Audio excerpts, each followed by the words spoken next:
How does it feel right now?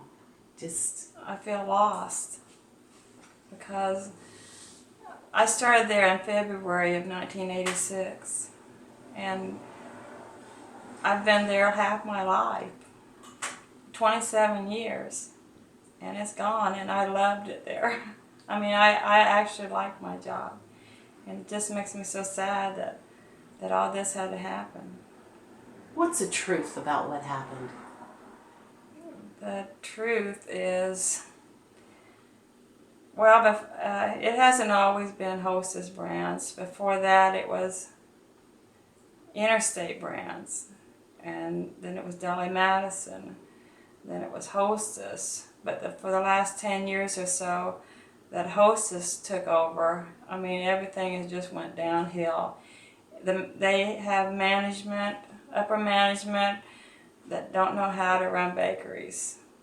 That's what it is. And the top executives, they get too many raises, and they just don't manage the money the way it should be, and it just went downhill. This is their second bankruptcy in like 7 or 8 years. You're a Hostess insider. I mean, you watch the news, you watch this unfold, you were a part of it, you were on the picket line. What were you thinking when you were on the picket line after being with them? How many years? 27 years? What were you thinking when you were outside on the picket line?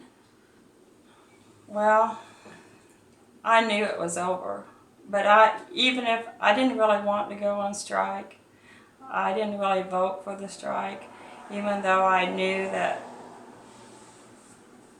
they wasn't going to last much longer. At tops, maybe another year or two. So while I was on strike, I knew that was the end. And it was a sad thing, but on the other hand, we couldn't just let them just keep, they're taking the rest of the meat off the bone. I mean, we gave up $3.40 an hour over the last few years to go under our pension. We gave that up. We would be making $3.40 more an hour, but we gave it up so we could put it toward our pension. And they stole all that from us.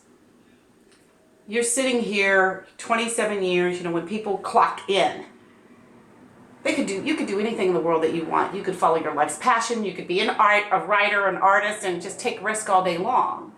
But you took the safe road. You did every day. You were clocking in towards an end, which is building. You were nesting. You were building this pension. How close were you to getting that pension? I was 100 hours away from getting it. They gave everybody a cutoff of like 6 months or whatever, and if you could retire within that cutoff period, you could. So I started figuring up my years and my time, and I thought I made it. And so my golden 80 was in March 23rd, my birthday. But the way they had the cutoff, it was the first part of March, so I missed it by 100 hours, 2.5 weeks. If they had just paid into it 2.5 weeks longer, I could be drawing my pension right now. And I could use that money, especially now. What does this mean for you? I mean, you could have been drawing the pension. You will get a pension, correct? Some of it or something. You will get a pension. Well, how is this going to work? We have the golden 80, and that is when the years that you work and the years that you put in add up to 80. And so that's how I could have retired right now. But because they stopped paying into the golden 80, I'll still get a pension because I've been there over 25 years. I'll still get my pension, but I'll have to wait until I'm 65 now, 11 more years. No, because you're only, how old are you now? I'm 54. So what do you do at 54? I mean, you thought you were done. You can enjoy your family. Your girls are going to college. I mean, what are you going to do at 54? What are you going to do from 54 to 65? That's a lot. That's 11 years that you got to try to find some more work somewhere to make it.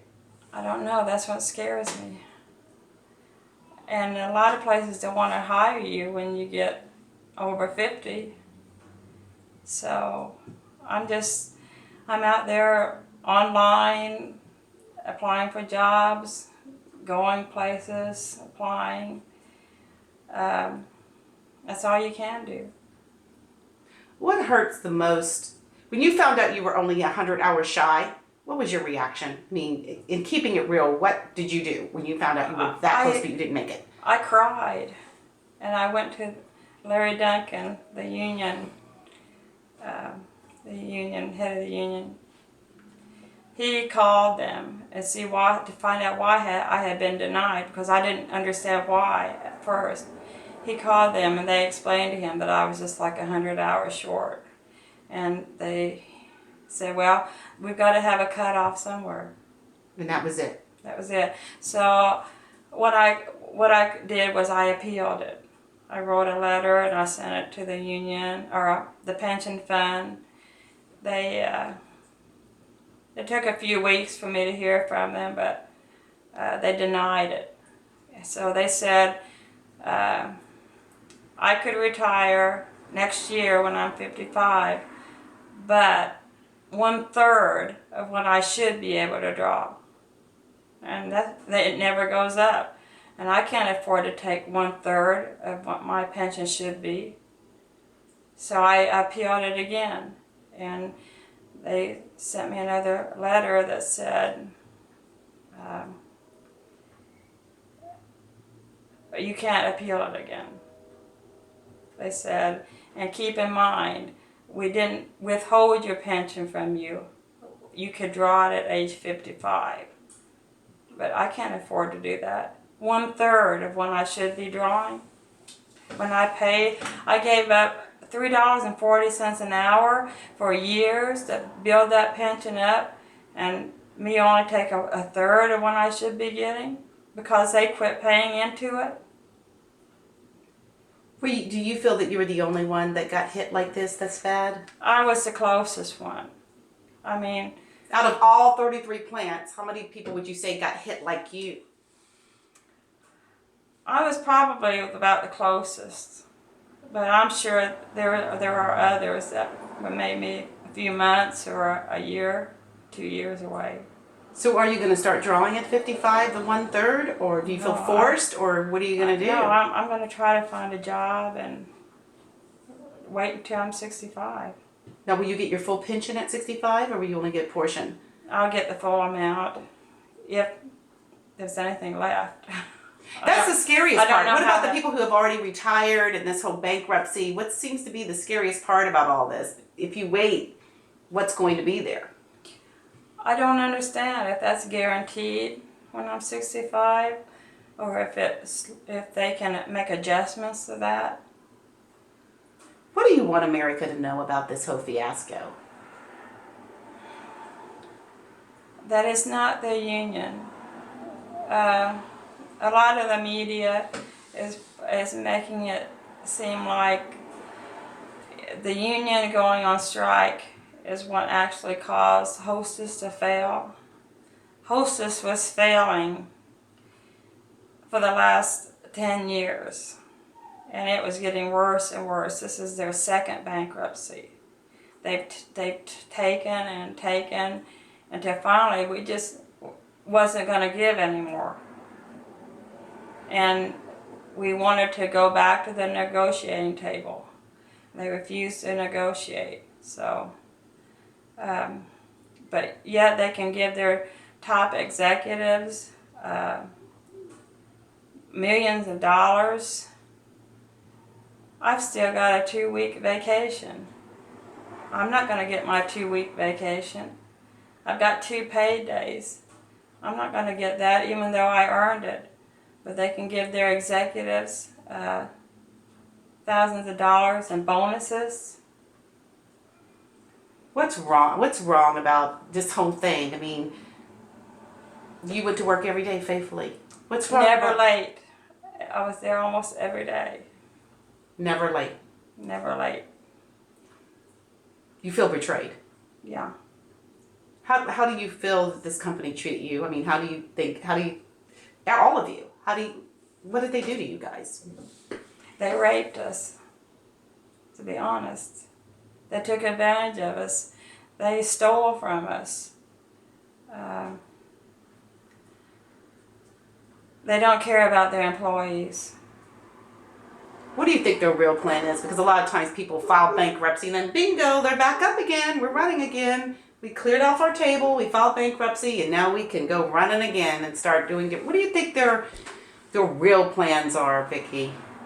I really don't know, but I don't think if it comes back, it won't be Hostess.